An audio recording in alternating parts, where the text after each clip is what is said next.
Now, in our little bit of a survey of modern church history, we come next week to the theological development that's most significant in our own century, namely Barthianism. Karl Barth's been dead now for a dozen or so years, but his influence is still considerable, and his impact undoubtedly has been the greatest in the 20th century. And while I find it very, very difficult to lecture about Karl Barth, and I always jokingly, but not very jokingly, say that if you understand what I say about him, I have failed. And if you're in a state of total confusion, I will have succeeded rather eminently. So be prepared for very little understandable material, because I think I do understand Karl Barth, and at heart he is ununderstandable. But the very fact that if that is so, his influence is tremendous. That couldn't help but put a person who never heard the name of Karl Barth before this morning, for example, into a state of real curiosity. How could a man be as basically non-communicable as Gerstner says Barth is, and yet be the most influential theologian of the 20th century, as Gerstner says Barth was and probably still is? At any rate, we're going to look at him, and then we close, Lord willing, 2 weeks from now with a look at the evangelical development of the 20th century, which is where we actually are. But this morning we make a glance at the modern foreign mission movement. You'll notice even from this little excerpt about Carey, a great deal of foreign missions have gone on from the beginning of the church. But what we call the major modern thrust, especially of Protestant missions, did take place the latter part of the 18th century, and William Carey was surely a central figure, if not the central figure and most outstanding missionary of that era of missionary giants. In this little excerpt we have, I want to give first of all a brief sketch of his life. I'll read what he has here and then tell you just a little bit about him before we start reading. In the opening section here, Carey was born in 1761. That's 3 years after the death of Jonathan Edwards. That is right in the middle of the 18th century, as Puritanism was beginning to decline, and its afterglow was seen in people like Carey. He lived until 1834. In the opening section, Dr. Carey argues in his 1792 essay that the commission, go into all the world and preach the gospel to every creature, is still binding on us. It was not, he said, restricted to the apostles any more than Christ's other commandments, and no new commandment is needed, as Christ has promised to be with us to the end of the world. His command has not been repealed, like the commands of the ceremonial law, nor can we plead that there are no objects upon which to exercise his command, nor can we appeal to a counter-revelation. William Carey, An Enquiry into the Obligation of Christians to Use Means for the Conversion of the Heathen, 1792, and he went out actually in 1793. But this William Carey was a very humble man, a shoemaker for a living, but quite a scholar on his own, even in England, while he was touched by this missionary fire. And it had its first expression in this. The same year, he issued that other edict that's even more quoted than this one: expect great things from God and attempt great things for God. But these two documents of 1792 could well be called a kind of Magna Carta of the modern missionary movement. Here is his Enquiry into the Obligation of Christians to Use Means for the Conversion of the Heathen. That lays down the fundamental mandate as William Carey sees it, and then the formula for carrying out the mandate: expect great things from God and attempt great things for God, which came later in that same year. At a very mini sketch of his life, after becoming under the influence of Puritan Calvinism and a strong Calvinistic Baptist. I remind you before that though John Calvin was a Presbyterian and believed that Presbyterian government was set forth in the Bible and was a mandatory thing, he believed that Presbyterianism was jura divino, as we say. It had a divine right. It is not an optional thing to be Episcopalian or congregational. It is a duty to be Presbyterian in government, according to John Calvin. But there were a number of people who agreed with his basic Calvinism, or his theology, his Augustinianism, his Paulinism, his overall doctrine of predestination, predestinating grace for the elect and the perseverance of the saints. and so on. Many of them agreed with that who did not agree with his Presbyterianism. So they did agree with the fact that church polity should be something prescribed by God and obeyed by the people and not an optional matter. It's not something that you may choose to be an Episcopalian or a Romanist or a Presbyterian or an independent or a congregational. Something's taught in the Bible, but the Baptists generally, and most of them to this day, believed it wasn't the Presbyterian form of government that was taught in the Bible, but the congregational form. See, our tendency today is to view doctrine as more or less mandatory, what's taught in the Bible, but church church government is an optional matter. Streeter, a great British scholar earlier in this century, said everybody competes and everybody wins a prize in the field of church government. That is, he thinks you can find independency there, Congregationalism there, Presbyterianism there, Episcopalism there, even Romanism there, and so on. And that's been a widespread opinion. Calvin didn't think so. Calvin felt that if you understood the Bible properly from the Old Testament right on through, the Presbytery organization of the New Testament is Presbyterian. But Carey didn't agree with him on that, but Carey agreed with him as basic theology. He felt that the Institute was a tremendous summary of overall Christian truth, but he was Baptistic in the sense that he baptized only on the profession of faith, and he also believed in the congregational type of polity. But it's an interesting thing to notice that this man who sort of spurs the modern Protestant missionary effort was a Calvinist. There's so many people who think if you believe in predestination, why preach? You know, you've heard that thing time and again. I've answered it more times than you've asked the question and so on. But nevertheless, there are people who, when they hear about predestination, their veins freeze, and the idea of missions seems absolutely impossible. So I will sometimes think God has a sense of humor. Well, you know, Scripture says he has them in derision.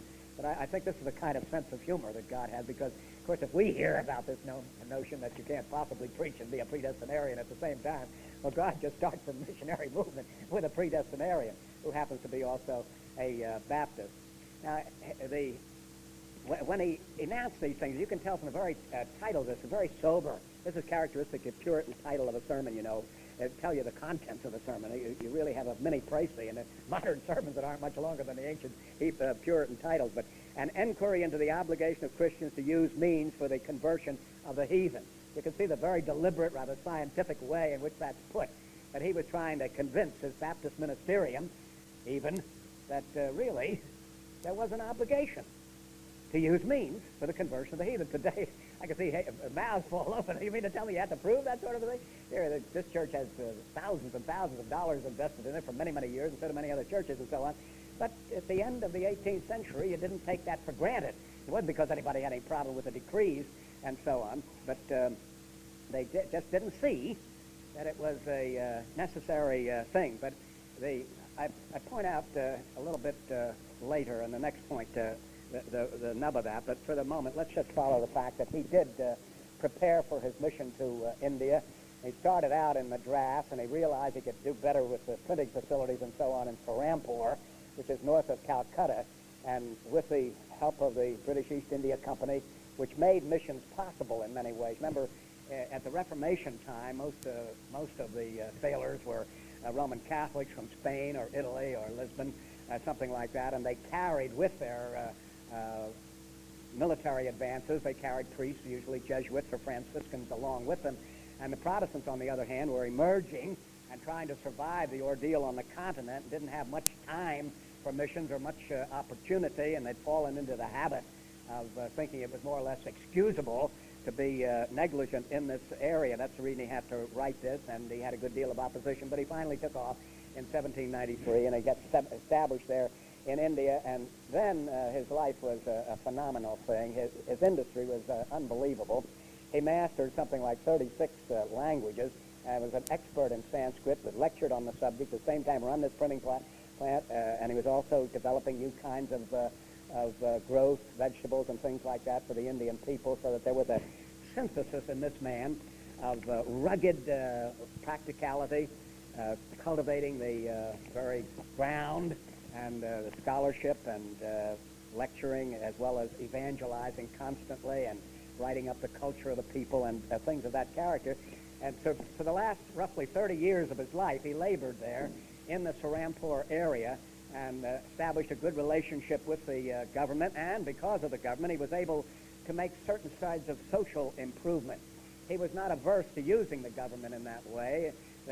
Usually in the Roman missions, but also in the Protestant missions in those early days, the missionaries were fairly closely associated with the trading companies. They're the only ones who could protect them, and the government and the military, which would often go along with them. And certain improvements in the social structure of these societies to which they went could only be made very, very slowly by the usual evangelical way, which is change the heart and then you'll change the culture.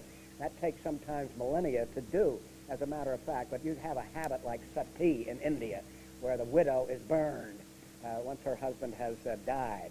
That's a matter of religious duty. Well, you can instill in people the idea that life is sacred. A widow's life is sacred. It's murder to take her life before the days have run out, and so on. You can reason and you can debate, and it takes many, many decades and centuries often to cultivate, but the government can lay down a law. No more sati, no more executing of widows, and so on. That's the way the practice has been almost totally eradicated. There are always little outbreaks of it here and there, just as the Mormons will have some polygamous areas in the Ozarks or in other parts of the world. But basically, they've laid down the law, one wife only, because that's the law of the land. And Carey just carried on his deliberate missionary work, carried on this tremendous work of reducing the language to written form and publishing many things and lecturing on many things that represented a real ideal of what a missionary ought to be. The second point I want to make here is how it all began, and that's the very first paragraph. I might just read a little bit of that to explain, and I'll elaborate a little bit on it. Neither can we allege a natural impossibility in the case, he says. It has been said that we ought not to force our way, but to wait for the openings and leadings of providence. But it might with equal propriety be answered in this case, neither ought we to neglect embracing those openings in providence which daily present themselves to us. What openings of providence do we wait for? We can neither expect to be transported into the heathen world without ordinary means, nor to be endowed with the gift of tongues, etc. When we arrive there, these would not be providential interpositions, but miraculous ones, where a command exists. You can see, incidentally, he was no charismatic. He didn't believe in miracles. It was a mighty good thing to be able to, especially the many dialects of India, to be able to speak in tongues without ever having to study. But he knew that had to be done by study, and that had to be done by the creation of dictionaries and working out of grammars and the translation of literature and teaching of people to use the language and so on. And that had to be done by real effort and the use of means and so on. He was not relying on miracles at all. He believed that miracles had ceased. God could do this type of thing, but he doesn't do it now. But the way I put it here, as far as the main opposition of these Calvinistic Baptists, remember, I think I mentioned to you once, when the Baptist group came into existence in the 17th century in England, the first group were called the Particular Baptists, and we would call them Calvinistic Baptists, because what they mean is there was a particular election. God chose some persons, not all. And then the General Baptists came after that there was a general election, that God chose everybody. Not everybody chose God, but God chose everybody. But he was a particular Baptist, and in his particular association there, some of them were dragging their feet, as you can tell, on the ground that they would be forcing themselves into a foreign culture.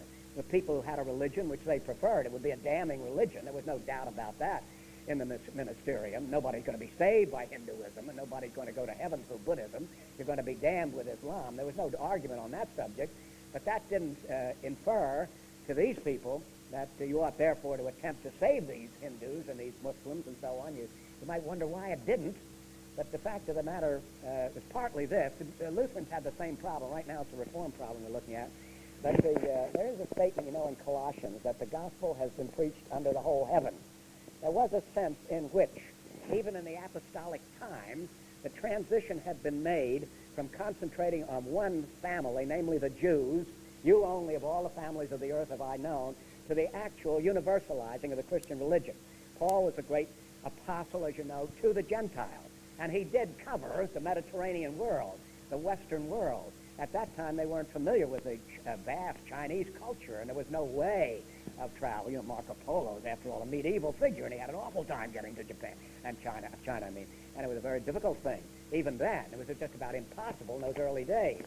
And Thomas is supposed to have gotten to India, but there's no historic proof. As a matter of fact, we know very little about the final lives of the apostles. Mark is supposed to have gone to Egypt, another one to Arabia, and so on. But there's hardly any solid historical information apart from the Bible, which tells us next to nothing about the apostles other than Paul and Peter. But at any rate, they had evangelized the world of that time, the Western world, the Roman world. And many people felt that the fundamental mandate of Jesus Christ had been carried out. Go you into all the world, not just to the Jews. Remember when the great apostle of the Gentiles evangelized, he first went to the synagogues. He went to the Jews. The Jews consistently rejected him, and he turned away from them just as his Lord had done before, and so on. And then he turned to the Gentiles, many of whom embraced him, his gospel, and that became basically a Gentile church. The transition, in other words, had been made in the first century. It's perfectly true. You'd only dealt with a certain part of the world, namely the Western world. The rest of the world was almost unknown at that time, but many people had settled into the habit of thinking that the mandate of Jesus Christ, go you into all the world, make disciples of all nations, and so on, had fundamentally been carried out. And now they were saying, one person was very rude with William Carey, and he says, we'll go on foreign missions, and the Lord puts us there, you see. It was more that idea that he had providentially to thrust people into that area, just as in the early church. Persecution drove them out of Jerusalem and drove them into Samaria and drove them over into Asia Minor and ultimately to Rome. But when God wants to push his people, he'll do so. And until he does so, it's not your job, William Carey, to start to hassle us about doing it. And his basic answer to that is that, how dare you say he has to push you? Don't you have the opportunity? If you're going to get to India, don't you have the ships now that can get, it's going to be tedious and tiresome and all the rest of it, and it's a culture which is dismal and threatening, and you can lose your lives and all that, to be sure. But can you say it's impossible for us to see that those people who are now, we admit, perishing by the millions, at least hear the gospel by which they may be saved, and so on? But he had a good deal of opposition, and that was the thing you have to understand about that. It wasn't that these people didn't believe in missions. It wasn't that they weren't thoroughly convinced this was a perishing world, and there's no other name given under heaven whereby you might be saved than the name of Jesus Christ. But that's the reason they felt that they didn't have this obligation, and why he had to argue so strenuously, and then he had to put his life where his mouth had been before. The third point, any questions so far about that? The third point I want to bring out from the manuscript here, this excerpt here, an interesting case of Carey's using an objection to foreign missions for an answer. On page 469, the second column, the first full paragraph, it has been objected, and notice that. It has been objected, we're still taking an excerpt from his obligation of Christians. It has been objected that there are multitudes in our nation, Britain that would be, and within our immediate spheres of action, who are as ignorant as South Sea savages, and that therefore we have work enough at home without going into other countries. That there are thousands in our land as far from God as possible, I readily grant, and that this ought to excite us to tenfold diligence in our work and in attempts to spread divine knowledge amongst them is a certain fact. But that it ought to supersede all attempts to spread the gospel in foreign parts seems to want proof, and so on. Now, if you turn over to page 472 for a moment, the second column there, that last full paragraph, you see how he actually turns this argument against missions because so much work needs to be done at home into an argument for missions. He says, getting very practical, and William Carey is nothing if not practical. He's always getting a job done. He always has his hand on the pulse of things and is always taking measures that are necessary. He's no ivory tower man by any means. If congregations, he said, were to open subscriptions of 1 penny or more per week, according to their circumstances, and deposit it as a fund for the propagation of the gospel, much might be raised in this way. By such simple means, they might soon have it in their power to introduce the preaching of the gospel into most of the villages in England, where, though men are placed whose business it should be to give light to those who sit in darkness, it is well known that they have it not. Where there was no person to open his house for the reception of the gospel, some other building might be procured for a small sum, and even then something considerable might be spared for the Baptist or other committees for propagating the gospel among the heathen. It's a very clever way. He wasn't trying to be clever. I think he was just being evangelistically sincere. But here, these people who are dragging their feet about foreign missions because of the need at home, all right, they're needed at home. Nobody's going to deny that. You know full well Wichita needs plenty of gospel it doesn't have at the present time, and so on. You know that. If Leicester had it, Wichita has it, Pittsburgh has it, they have it any place where Christianity's been established, and so on. You can say all you want about the fact, as he does, that we at least have the opportunity. They don't even have the opportunity. But he put the ball in the court of the objector at this point. And let's do that. Let's just raise a little money, little bits of money here, just for the purpose of spreading the gospel locally.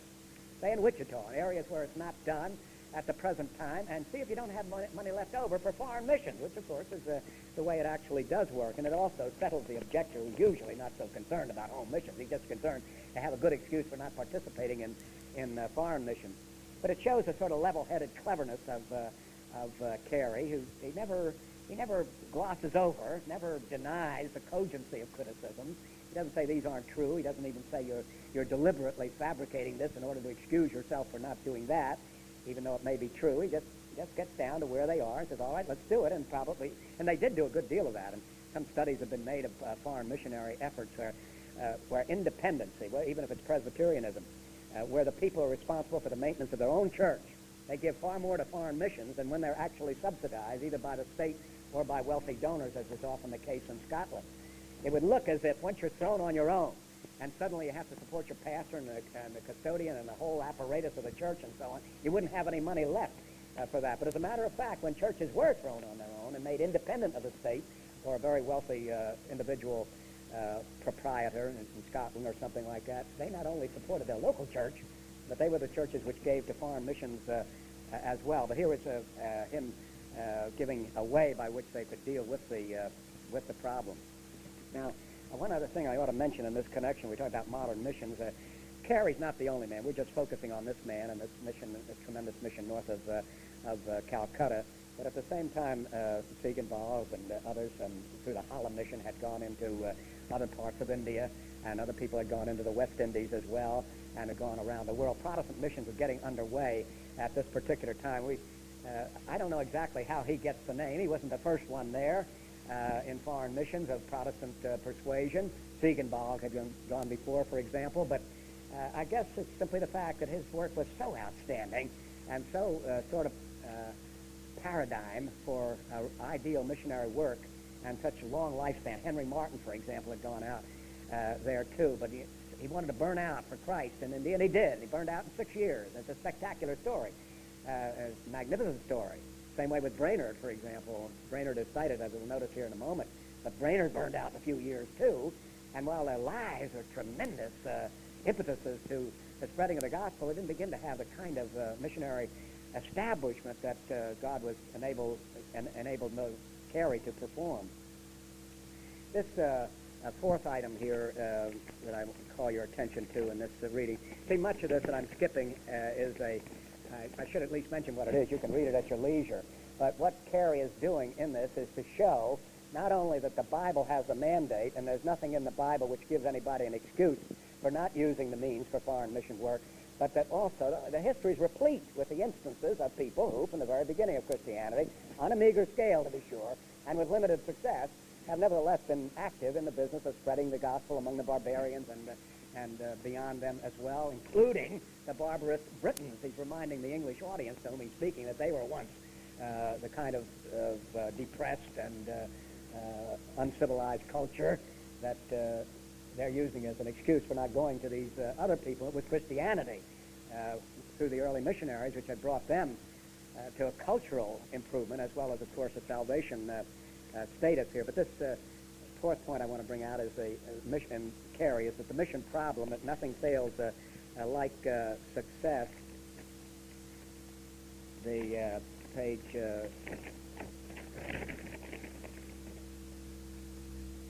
that's page 470. Near the end there, I want to point out something. Near the end of the second column on 470. But blind zeal, gross superstition, and infamous cruelties so marked the appearances of religion all this time that the professors of Christianity needed conversion as much as the heathen world. A few pious people had fled from the general corruption and lived obscurely in the valleys of the Piedmont and Savoy and so on. I'll mention that in a little later, but he's talking about the fact that sometimes when the Christian mission does get established, that's the beginning of its fall. Once it is successful, that's when it likely will fail. What's that statement in the Bible? So-and-so prospered and kicked. I can't remember the exact phrase of it. One of the people in the tribe, so prospered and kicked. Once he became successful and affluent and so on, he kicked against the traces and so on. And we find that in the missionary history. There's an interesting story, for example, about, he doesn't mention it here, though he alludes to something like it, about the early Franciscans in the Middle Ages. Everybody's heard of Francis of Assisi. And he started an order. Of course, you had to take the vow of poverty to begin with. And it was an order working among the poor people and was determined not to have any possessions either. When you get an organization like that, it invariably is extremely successful. We had in the old UP Church of North America, which established this church about 50 years ago, Eastminster and so on, WGMS, the Women's General Missionary Society. Some of you remember.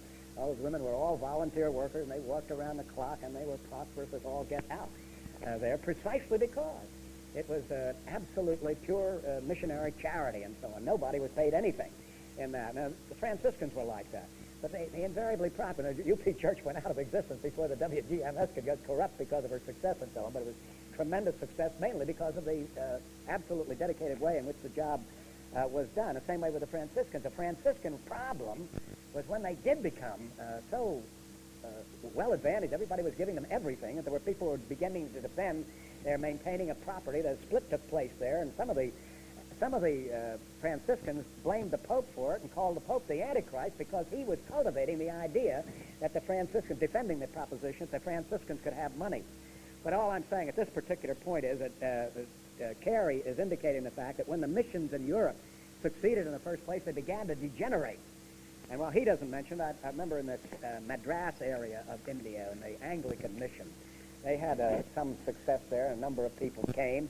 But they sent a catechist over from Britain, and that catechist said, we got about 6,000 members here, and I don't think 6 of them are Christians. Now, he was unusually severe, but the fact that anybody could say, probably was a disciple of William Perkins or someone like that, but at any rate, that anybody could say that of approximately 6,000 native Indians who profess the Christian religion, and probably not more than a half a dozen who are Christians, does indicate the kind of decline that there could be in our own UP history. Oh, UP, I mean by that, UP North America. Remember, the UP North America joined the Presbyterian Church, became the UP USA. Now we joined the Southern Church, and we're back to the Presbyterian Church USA. So there have been 2 United Presbyterian Churches, you people have to remember. The original United Presbyterian Church of North America, which established Eastminster. And then later on, the United Presbyterian Church of the USA. And now we have no United Presbyterian Church. We just have the Presbyterian Church USA. But that original United Presbyterian Church of North America, the denomination which established Eastminster, had a mission in about 5 spots in the world, and one of them was northern India, the Punjab area. And we had, at the turn of last century, a tremendous movement among the sweeper caste. You're all aware of the fact that the Indians have a very rigid caste system, and some are absolute outcasts. Their shadow is a disaster for a Brahmin and so on. They wouldn't think of being in the same society, anything like that. They're downright outcasts. Well, Ambedkar, a leader of the sweeper caste, one of the outcasts and so on, embraced the Christian religion professedly, and some 50,000 of those people constituted our Punjab mission. You know full well 50,000 people almost never converted at the same time. You know it's got to be spurious. You know full well when that sort of thing happens, it's because here is a religion which will recognize us, or otherwise outcasts, as equal to any member in its society.